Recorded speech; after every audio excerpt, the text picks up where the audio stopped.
반갑습니다. 세무법인 가감의 지병근 세무사입니다. 오늘 강의는 2015년 종합부동산세 환급받기입니다.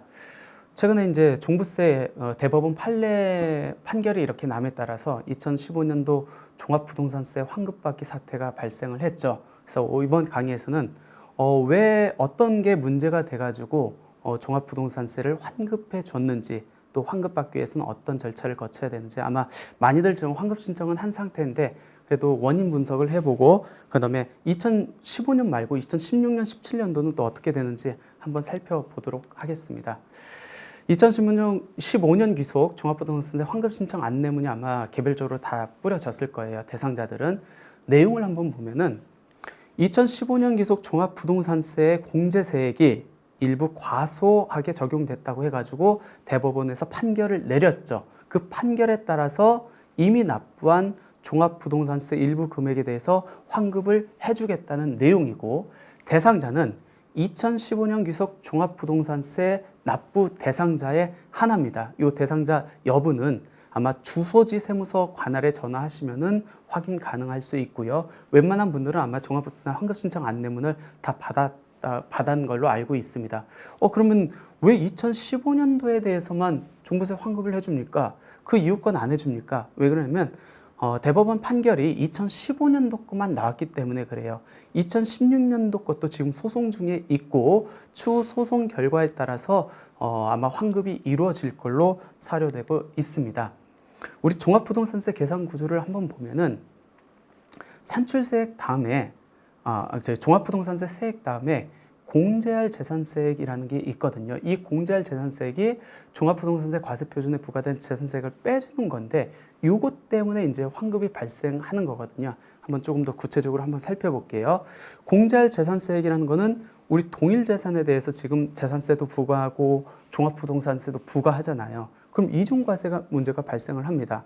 아까 종합부동산세는 일단은 기본적으로 6억 원이 넘는 부분에 과세를 한다고 했잖아요. 그럼 6억 원 이하 부분에 대해서는 재산세만 과세가 되겠네요. 그럼 6억 원 초과를 한다. 그럼 종부세도 과세가 되고 재산세도 과세가 됐겠네요. 그러면 6억 원 초과 부분에 대해서 똑같은 과세 물건에 대해서 보유하는 와중에 똑같이 부과를 한다? 그럼 이중과세 문제가 되기 때문에 이 재산세, 종합부동산세 낸 세금 중에서 재산세 낸 것들은 빼주자는 게 공제할 재산세액입니다. 근데 뺄 때 얼마만큼을 빼느냐? 산식이 그렇게 돼 있어요. 이게 종합부동산세법 시행령 제4조의 2에 규정되어 있거든요. 공시가격에서 기준금액을 뺍니다. 그러면 이제 종부세 과세 대상 금액이 나오겠죠. 여기에 대해서 종합부동산세 공정시장가액 비율 곱하기 재산세 시장가액 비율 곱하기 재산세율, 요 금액을 이제 곱해가지고 빼도록 되어 있거든요. 이때 빼는 금액은 순수한 재산세만을 이렇게 공제하도록 되어 있고, 근데 이 부분에 대해서 산식이 이제 대법원에서 봤을 때하고 국세청에서 봤을 때하고 산식이 잘못됐다는 거죠. 판결 내용을 한번 보면 어떤 내용이냐면 2015년 기속 종합부동산세 부과세액 중에서 이중과세를 막기 위해서 재산세로 부과된 세액을 종부세에서 전부 공제하도록 되어 있음에도 불구하고 현재 그 산식에는 일부만 공제하도록 되어 있기 때문에 이 재산세와 이중과세된 부분을 돌려주라는 대법원 판결이 있었습니다. 즉 과세관청에서는 재산세 중에서 공정시장가액 비율인 올해부터는 85%였지만 작년까지는 80%였잖아요. 80%만 공제를 했는데 나머지 20%를 추가로 공제해가지고 종합부동산세를 계산하는 게 맞다라고 판결을 내렸습니다. 즉 산식 한번 보시면 과세관청에서는 공시가격에서 기준금액 초과 금액에 대해서 종합부동산세 공정시장가액 비율 작년까지 80%였습니다. 80% 곱하기 재산세 공정가액 비율 곱하기 재산세율을 곱해서 그 금액을 차감하도록 되어 있는데, 대법원에서는 어떻게 봤냐면 이 공정가액 비율 80%에다가 20%를 더 적용해서 100%를 적용해라. 즉 그러면은 100%는 1이기 때문에 대법원에서는 공정시장가액 마이너스 과세 기준금액 초과 금액에 대해서 결론적으로 재산세 공정시장가액 비율 곱하기 재산세율을 적용해야 된다라고 본 거예요. 그러면 80%, 100%를 적용하라고 했는데 80%만 했기 때문에 나머지 20%를 추가 적용해가지고 그것까지 환급을 해라라는 이제 판결이었습니다. 그래서 그 부분에 대해서 나왔고, 판결이 나온 이후에 국세청에서는 안내문을 이렇게 보냈을 거예요. 그래서 안내문을 받은 사람들은 첨부된 환급 신청서를 통해 가지고 우편이나 팩스나 아니면 세무서에 직접 방문하거나 아니면 홈택스로 해가지고 환급 신청을 할 수가 있었고, 환급을 받지 못한 사람들은 세무서 그 환급 안내문을 받지 못한 사람들은 세무서에 방문하거나 홈택스 아니면 모바일을 통해 가지고 신청이 가능했습니다. 아마 한 사람도 있고 아직 안 한 사람도 있는데 12월 31일까지 환급 신청을 하면 될 것 같습니다.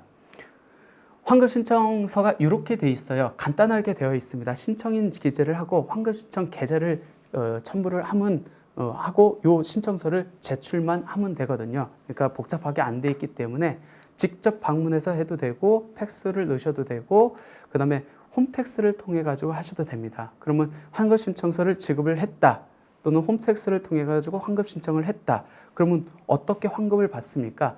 환급 신청서에 기재된 본인 명의 계좌가 있을 겁니다. 그쪽으로 환급을 해주든지 아니면 환급 통지 안내문이 나올 거예요. 그 환급 통지 안내문을 가지고 가까운 우체국에 가가지고 직접 수령을 할 수 있고요.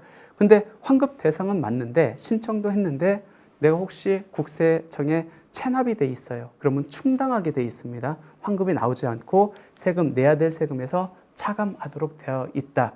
이번 시간에는 홈택스를 통해 가지고 환급 신청하는 방법을 한번 살펴보도록 하겠습니다. 나머지 것들은 직접 제출하기 때문에 뭐 크게 볼 일은 없고, 국세청 홈페이지에 보시면은 왼쪽 하단에 보시면은 2015년 종합부동산세 환급 신청하기라는 메뉴가 있습니다. 그 메뉴를 들어가시면은 로그인 화면이 나오는데 기존에 내가 홈택스에 가입이 되어 있다. 그러면 공인인증 로그인으로 해가지고 들어가시면 될 것 같고, 내가 이전에 홈택스 로그인이 안 돼 있다라고 하면 비회원 로그인을 통해 가지고 성명하고 주민등록로 치고 그다음에 공인인증서나 아니면 신용카드 아니면 휴대전화를 통해 가지고 인증받는 방법이 있어요. 그걸 통해 가지고 간편하게 인증을 받으신 다음에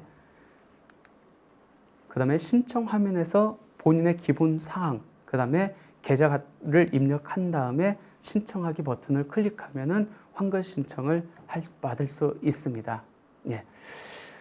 아마 많은 분들이 이미 2015년도 종합부동산세 환급 안내문을 받았기 때문에 이미 환급 신청이 들어간 걸로 알고 있고 지금 현재는 많이 환급이 아마 수령한 분들도 많이 있을 걸로 봅니다.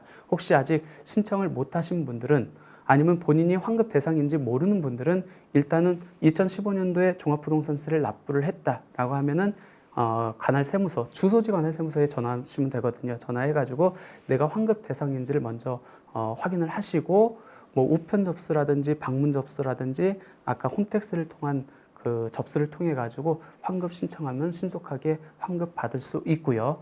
지금 2015년도에 대해서 종합부동산세 환급을 받았는데 16년도는 추후 대법원 판결이 소송 중에 있으니까 그 결과에 따라 가지고 나올 건데 이미 15년에 대해서 선판례가 있기 때문에 아마 16년, 17년, 18년도 동일한 판결 내용으로 해가지고 판결이 나오지 않을까 생각됩니다. 그거는 별도 환급 대상 결정이 되면 아마 지금처럼 과세관청에서 안내문이 뿌려지고 또 환급에 대한 안내 절차를 할 걸로 사료가 됩니다.